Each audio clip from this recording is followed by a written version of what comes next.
You're considered a non-traditional applicant, I'd say, by most MBA admissions committees, given that you don't have a business background, you have an education background. Let's talk a little bit more about what you perceive to be the advantages or even like some of the challenges of being non-traditional in this process. Right. So just starting off with positives, advantages, I think, as a woman applying to an MBA program, you often have an advantage. And Ross, especially with research, I knew they have a terrific women's initiative. So if you're a woman, check out Discover Ross. It's a great event where I actually, that cemented my decision to apply. As someone coming from nonprofit, I think in education that was very different, and I got a strong sense that Ross was into that when I talked to an admissions person, and they're like, "Oh, you're interested in dual degree? Great. It's a small program." And so I think when they see interest in that, they want to feed all of their programs. So, if you fit into a niche somewhere, maybe that's the place to look for. Right. Okay. Yeah. So that was definitely an advantage. Some challenges were that even in a non-traditional candidate pool, I would say, coming from education, admissions officers in the last couple of years have gotten used to people from a Teach for America background or some kind of, I worked in urban school districts for 2 years and now I want a business degree. That's a very common profile. That's actually not my profile. I've been in education for about 6 years. I plan to return to it. And so I think with that background, I really had to learn how to sell some of the experiences I've had and some of the leadership skills that I've had. Just say, hey, actually, these are comparable to people in other industries you're more familiar with. So that was a challenge. Another challenge was actually having the quantitative skills to back that up. Yeah. Right? And I actually had to go and do the work to do that, from the GMAT to taking extra classes to taking on a treasurer role. I never thought I would actually ever manage anyone's budget. Yeah. I barely do that for myself, but that has been an incredible learning experience, and it's been great to be the financial decision maker in a nonprofit. It's great.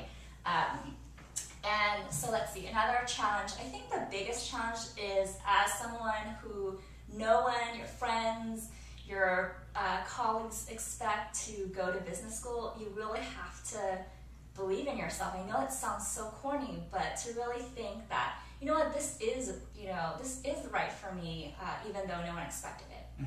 Yeah, so those are some of the challenges. That's great. I particularly liked actually with the Beat The GMAT community. Of course, as you're familiar, we're really, really focused on the GMAT. A lot of us are there, and I particularly loved your point about the quant. So for those of you, my interpretation of what Jen just said is just it's not you don't have to stop at just having a great quant score on your GMAT when you have a non-quant background. It's you took the extra classes, you volunteered around quant activities, so I'm sure that, of course, contributed to the total package to get you accepted. So I think another reason why you're a unique candidate right now is not only do you have a non-traditional background, but you also are a reapplicant. And this is probably to be honest with you, a lot of our community is very, very scared when they're in the reapplicant process because it didn't work out as well in the first round, and now they're doing it again, and there's lots of uncertainty in terms of how they should approach their second round of applications. Love to sort of talk to you about sort of the challenges you faced as a reapplicant, and sort of any insights you had in terms of how you went about sort of successfully going through the reapplication process. Sure. Reapplying is psychologically really difficult. Of course, when you get the rejection, you completely project it on yourself and think, I'm such a failure. You go through all that, or I did. I went through all that.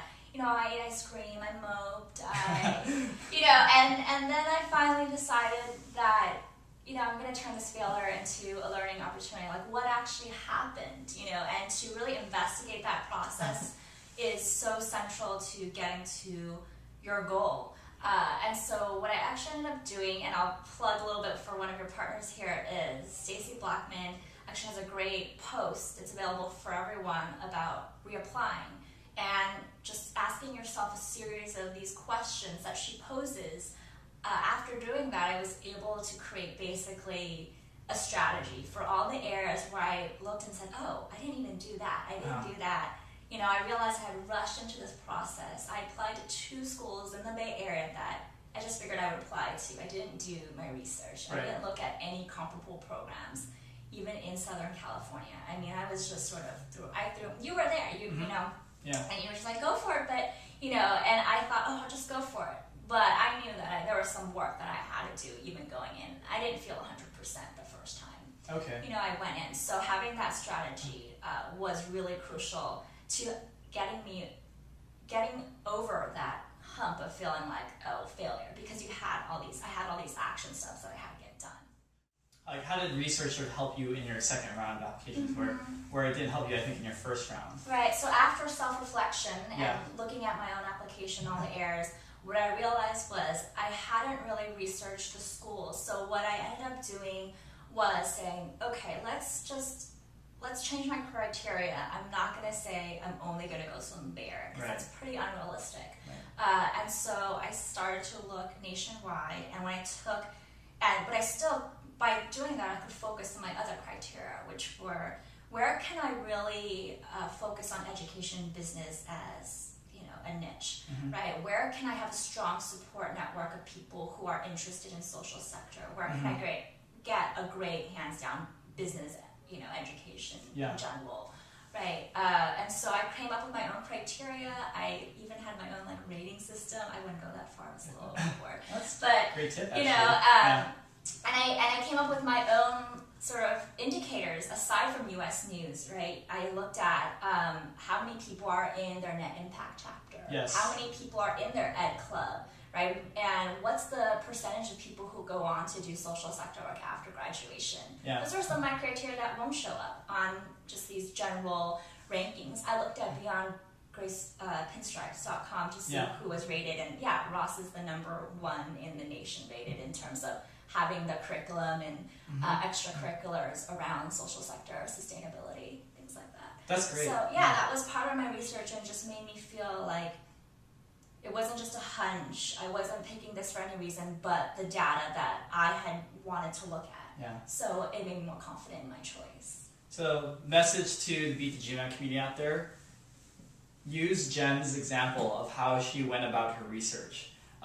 Too many times I've seen people in our community, I'm not going to name names, but too many people have just looked at a US News ranking, looked at numbers 1 through 6, and then took an axe and then cut the list from there. And that is a ridiculous strategy, because you're not doing any research to discover whether the school is a good fit for you. And Jen, I think I really like your approach of, looking at specific clubs and, seeing whether there's an actual ecosystem there that can actually make you successful for what you're trying to do after business school. And so this is a message that hopefully Jen has hammered home, and I've reiterated again, because you gotta do your research. That's great. So can I add on to that? Sure. Just that you kind of do these sort of almost required class visits because you're supposed to do it, and I would say this, and that's what I did the first year, but I don't really think they're actually as revealing as if you were to go and find some specific opportunities to get to know the part of the community you want to get to know. That includes personal networking, using your personal network to talk to alums. It takes so much time, but it's really worth it because it'll come through in your essays. I can't remember. I probably went. There's a portion on the Ross application that's like, who did you talk to? And I could list 11 people.